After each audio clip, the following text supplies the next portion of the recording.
Buenas tardes. Hoy vamos a hablar de la evaluación institucional y la acreditación de carreras en la Universidad Nacional del Comahue, teniendo en cuenta los estudios que hace la CONEAU sobre recomendaciones y desafíos del gobierno universitario.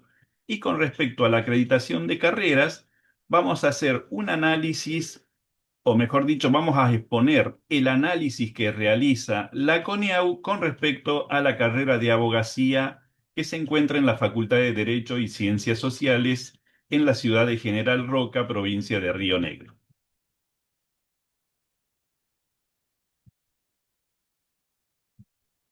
Primero vamos a enmarcar el presente trabajo en un marco legal de aseguramiento de calidad universitaria. Este marco está dado por la Ley de Educación Superior, que es la ley número 24.521.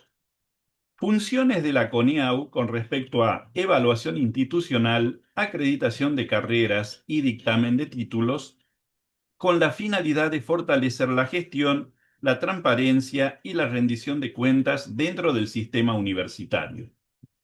La evaluación institucional se trata de una mirada global sobre la universidad que está dada por dos grandes marcos. Una es la autoevaluación y la otra es la evaluación de pares externos. Y la acreditación, que es la verificación del cumplimiento de estándares mínimos que debe tener una carrera universitaria, pero que tiene que ser de interés público, como el caso de la medicina, algunas ingenierías, la abogacía, etcétera.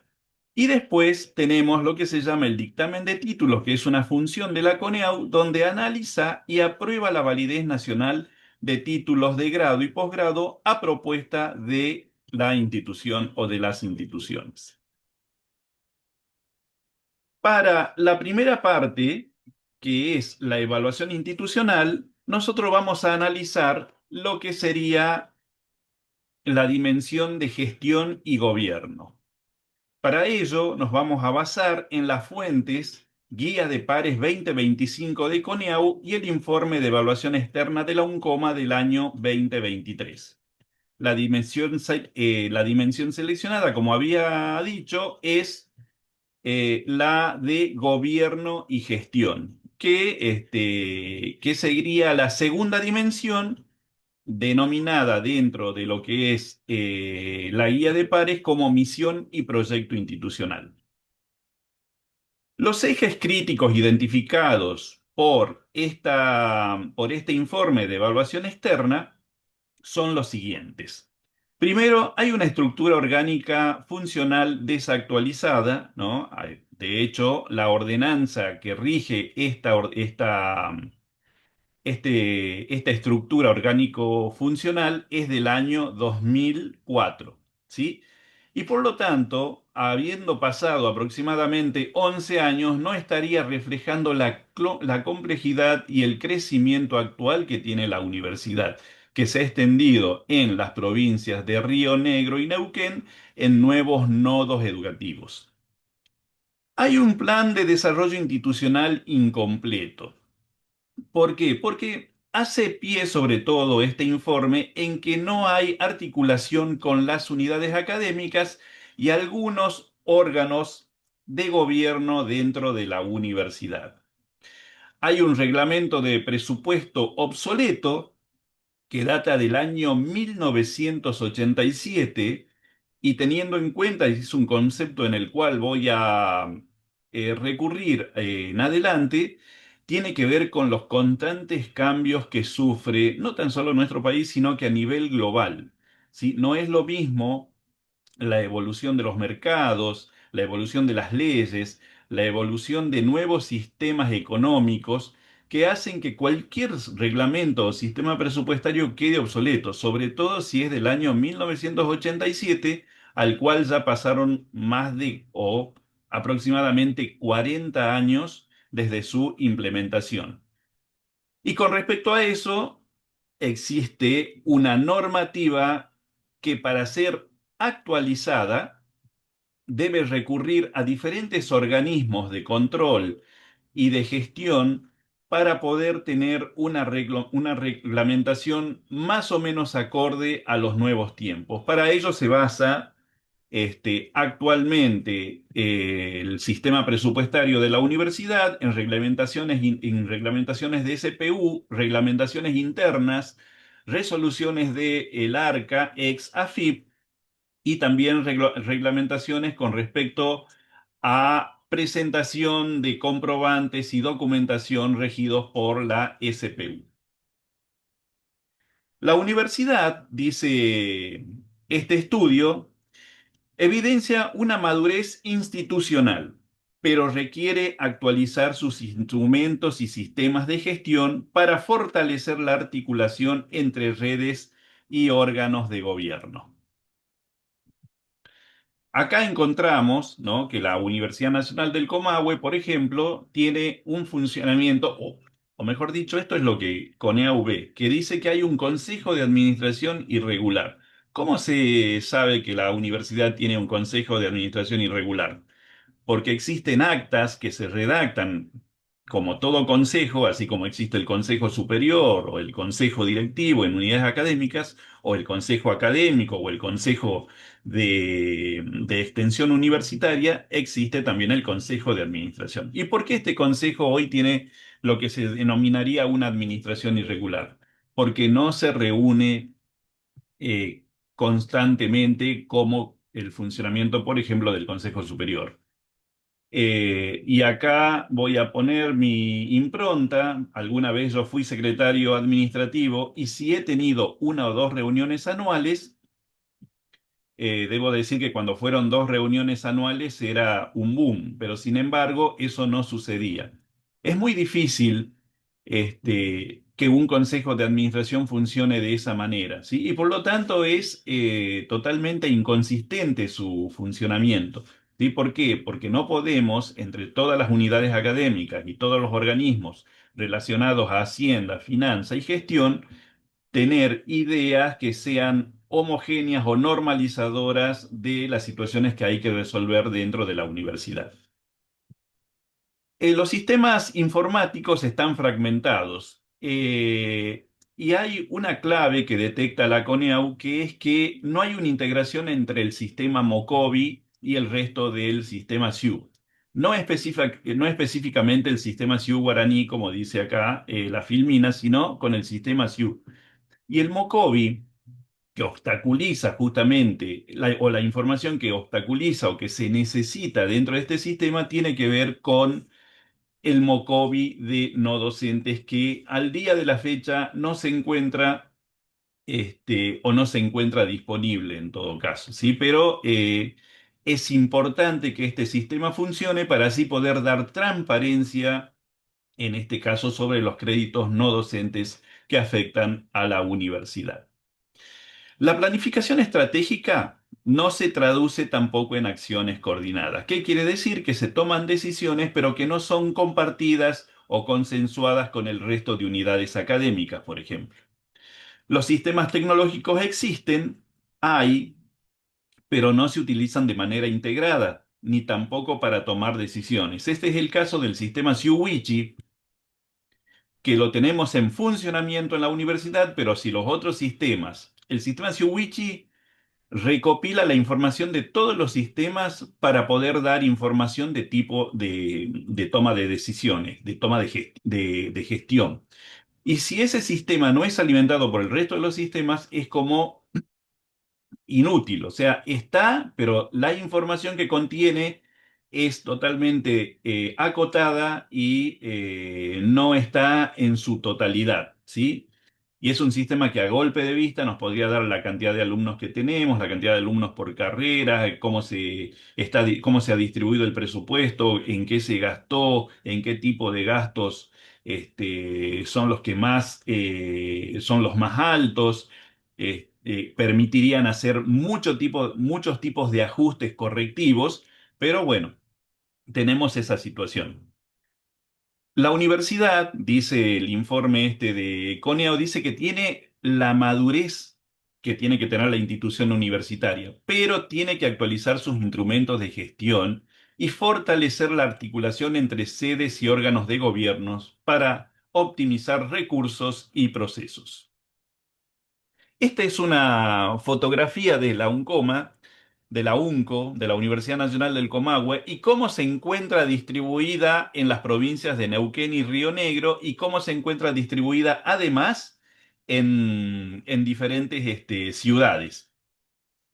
La UNCO es una red de ciudades unidas por caminos, pero esos caminos vamos a decir que son antiguos, ¿sí? ¿Por qué? Porque sus leyes no son modernas, pero sus rutas, porque sus leyes, perdón, son modernas, ¿sí?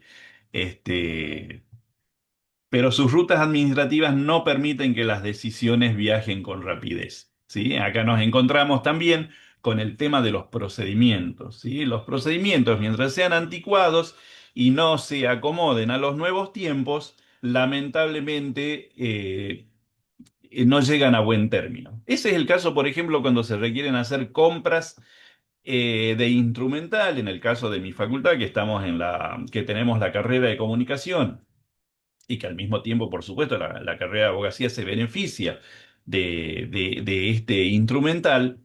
En estos últimos tiempos, desde el último gobierno, y bueno, desde el gobierno anterior también, tienen cotización en dólares, ¿sí? Entonces, si el procedimiento no se ajusta a la rapidez, lamentablemente no iría al lado o a la par del mercado. Por lo tanto, cada vez que se debe adquirir un producto o una tecnología que tiene una cotización ahora más o menos estable, pero que tenía una cotización muy cambiante por motivos de mercado, queda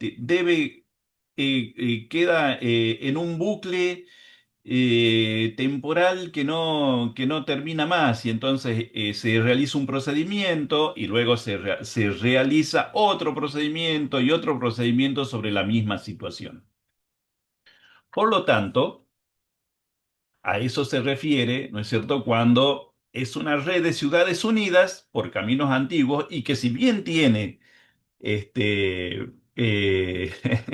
se acopla a sus estatutos y sus cosas son nuevas, digamos así, pero las rutas administrativas o el procedimiento no permiten que cuando uno toma una decisión eso llegue a un término rápido. Pasa también inclusive, por ejemplo, con el tema de los sueldos. En el consejo directivo de cualquier facultad, se aprueban horas de profesores, por ejemplo, horas de docentes, y tienen que hacer todo un circuito. O sea, tiene que salir una resolución del consejo directivo, pasar por distintos estadios dentro de cada unidad académica, y de ahí ir al consejo superior.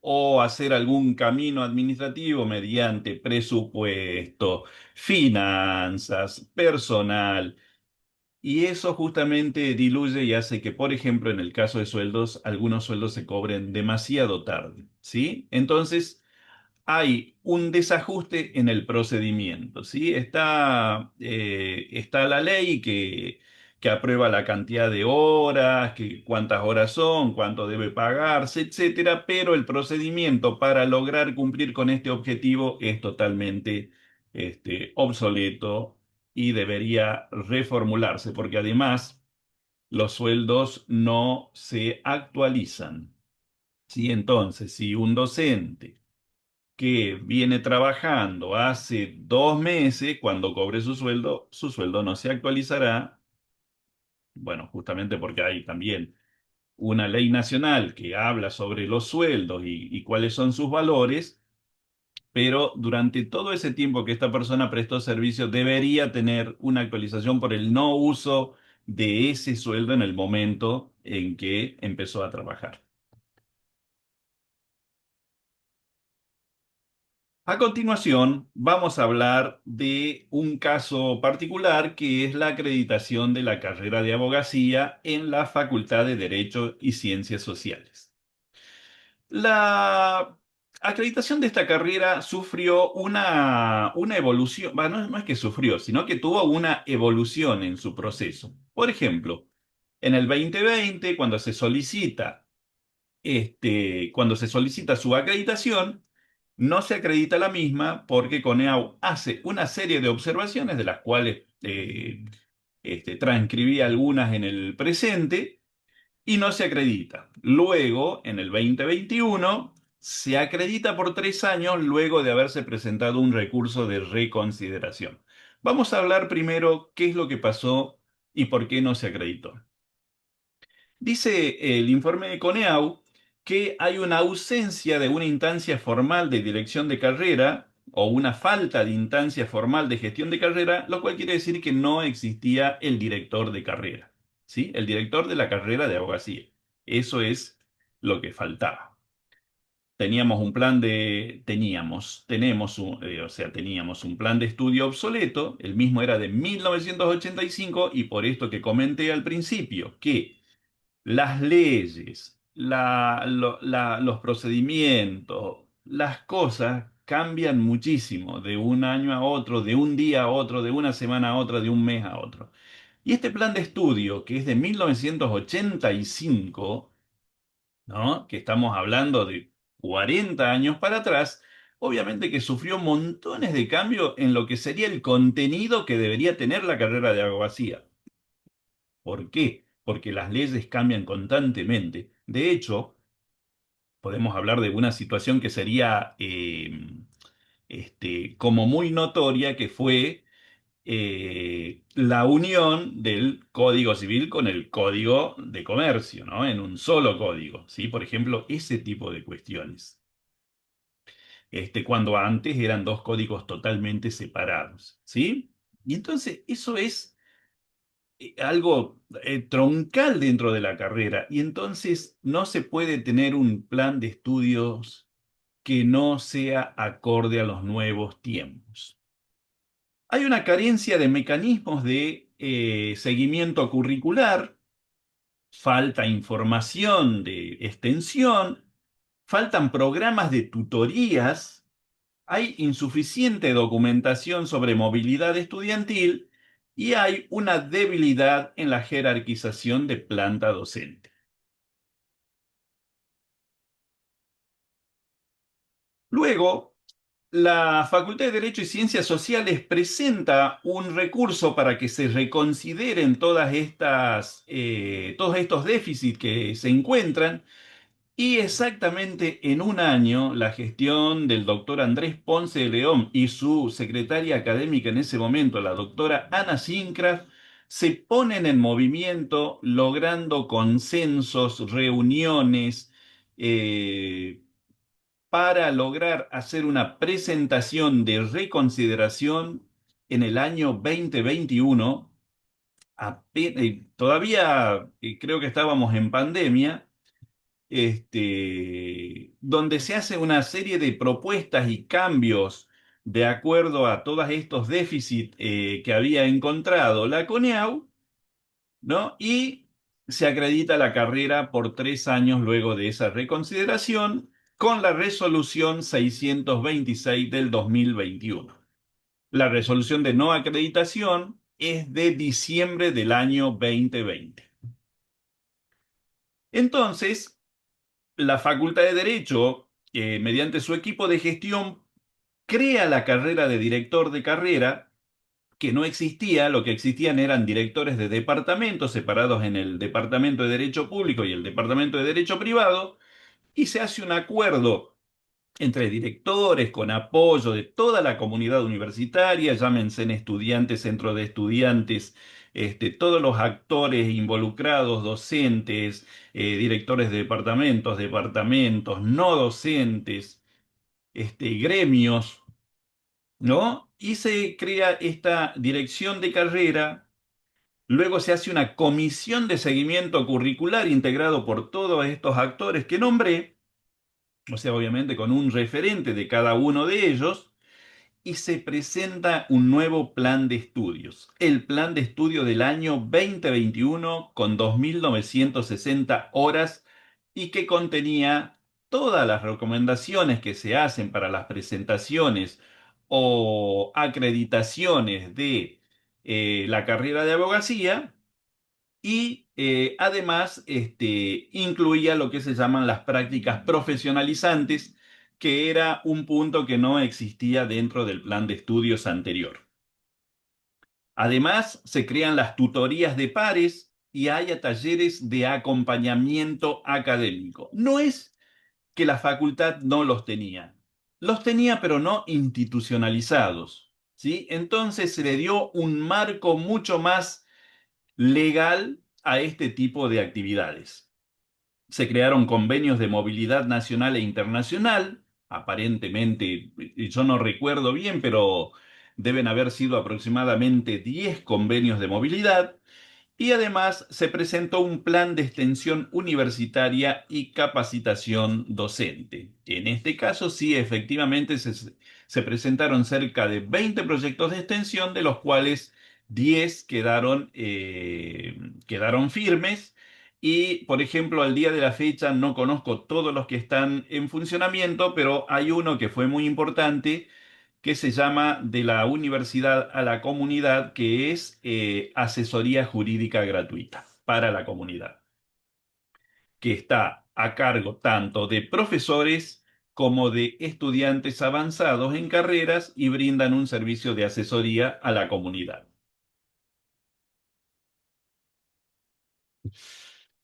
La resolución ministerial 3401 del 2017 es la que establece los estándares de calidad para la abogacía, ¿sí? O para la carrera de abogacía. Y se enfoca en dos cosas: la formación práctica y la gestión. Las recomendaciones de CONEAU apuntan a consolidar esa calidad. Por ejemplo, en el tema de la docencia, se requiere formación práctica y planta docente jerarquizada. ¿Qué quiere decir esto? Docentes capacitados y además la realización de concursos para cargos. ¿Sí? ¿Por qué? Porque es necesario que cada materia tenga su profesor titular, su profesor suplente, sus ayudantes, o sea, todo lo que corresponde a una jerarquización docente. Se presentó como había, bueno, uno de los pedidos era, y que se presenta en el 2021, la dirección que se crea, ¿no es cierto? Lo que había dicho la dirección de carrera, o sea, y se crea la figura del director de carrera con 20 horas cátedras y el seguimiento académico. Y respecto de la vinculación, se lograron, perdón, pide esta resolución ministerial mecanismos efectivos de movilidad y extensión. Las recomendaciones finales que hace la CONIAU respecto de su informe y además de la y además teniendo en cuenta la resolución ministerial 3401 del 2017 es jerarquizar la planta docente conforme al modelo académico institucional, monitorear los convenios de movilidad y sus impactos reales, ampliar la integración docente en la comisión de seguimiento curricular.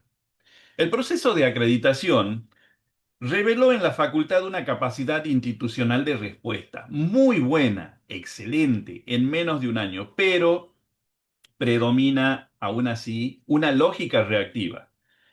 Por eso hago mucho hincapié en el trabajo y gestión que desarrolló el decano Andrés Ponce de León, ¿no? Donde gracias al consenso logrado y a su actitud totalmente proactiva, se logró, ¿no es cierto?, la presentación en el 2021 de la reconsideración y acreditación de la carrera, ¿sí?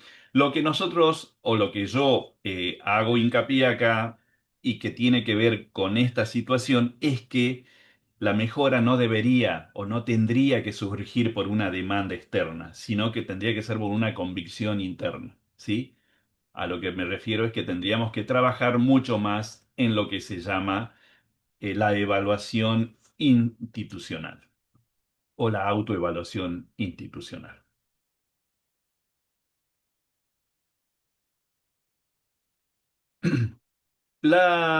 En base a este trabajo, y aunque parecen perdón, y aunque son dos temas totalmente diferentes, encontré una convergencia entre la evaluación institucional y la acreditación. Ambos procesos tienen un eje común y ponen en evidencia las debilidades estructurales en la gestión universitaria.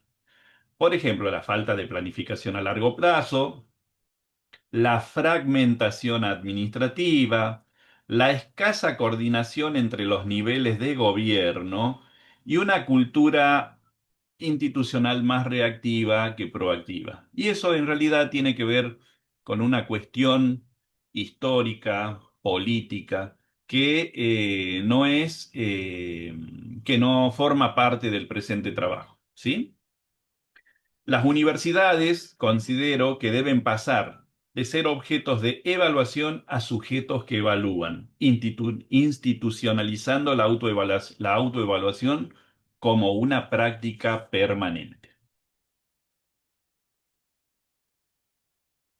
Por lo tanto, ¿no? Los próximos pasos que me parecen que son adecuados para ello, primero, para transitar el cumplimiento formal al gobierno estratégico del conocimiento, la UNCOMA debería primero, actualizar sus marcos normativos para lograr la integración de los sistemas informáticos, sobre todo en la parte mocovino docente, para una gestión más centralizada, más eficiente, más transparente, más clara. Hacer una planificación estratégica y superar la fragmentación administrativa. Al respecto, quiero decir que me parece muy acorde con esta planificación estratégica que se haya constituido y puesto en marcha la Asamblea Universitaria, en la cual justamente se presentaron más de 20 proyectos con visión de futuro, ¿sí? Con planes a largo plazo y coordinaron a todos, no tan solo a todas las unidades académicas, sino no tan solo a todas las unidades académicas, perdón, sino a todos los actores constitutivos de la Universidad Nacional del Comahue. Y después, con respecto a la transparencia y rendición de cuentas, eso va a garantizar que la calidad se construya en la práctica cotidiana, con mediciones claras y una cultura de mejora continua basada en datos. Cuando hablamos de transparencia y rendición de cuentas, nos referimos más bien a la eliminación de procedimientos obsoletos, engorrosos, no a la gestión que es inclusive mínima del, de los fondos, ¿sí? Sino a que existan normativas claras de presentación y rendición de cuentas. Bueno, muchas gracias. Quiero decir que esto se basó en la siguiente bibliografía: la guía de pares evaluadores del año 2022-2023 de CONEAU, resoluciones de acreditación y la resolución 2017 del Ministerio de Educación, así también como la autoevaluación de la Universidad Nacional del Comahue del año 2023. Muchas gracias.